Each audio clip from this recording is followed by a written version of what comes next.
approximately 9:30 on the Accutron on the back wall. Everybody come on in, have a seat, we'll get started.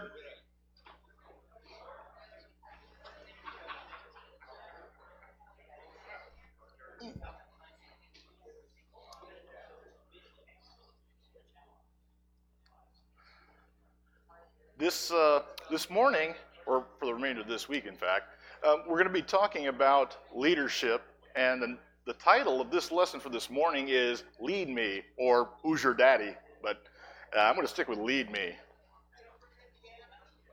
No. Okay. Are you getting a sound level on me, or? Okay. All right. I'm just going to, yeah. That could be organic to the speaker and not the person with behind the microphone control. So, as we talk about the topic of leadership and Lead Me, there's a couple of points I want to touch on.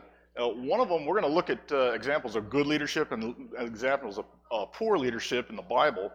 I'm going to define automatically that good leadership is in accordance with God's will, because we can always have good leadership resulting in something bad. Okay? History teaches us that there are the same leaders. Most of us would probably describe Hitler's leadership as good.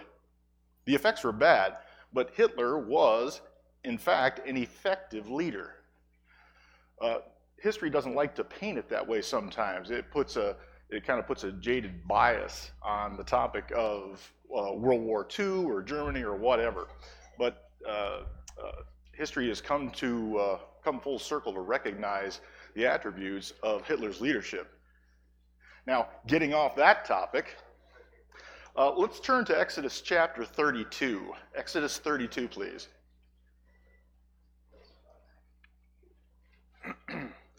Most of us are familiar with this passage. Exodus 32 deals with Moses, 10 Commandments, Mount Sinai, Aaron, all that kind of stuff. Instead of going, it does kind of warrant the reading of the entire chapter. I really don't want to do that.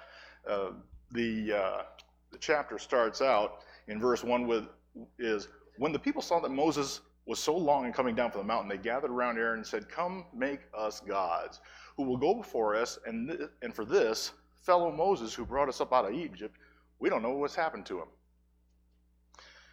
In the entire chapter, this predicates it with what kind of attitude? What attitude do we see here? A very common theme recurring with the Israelites.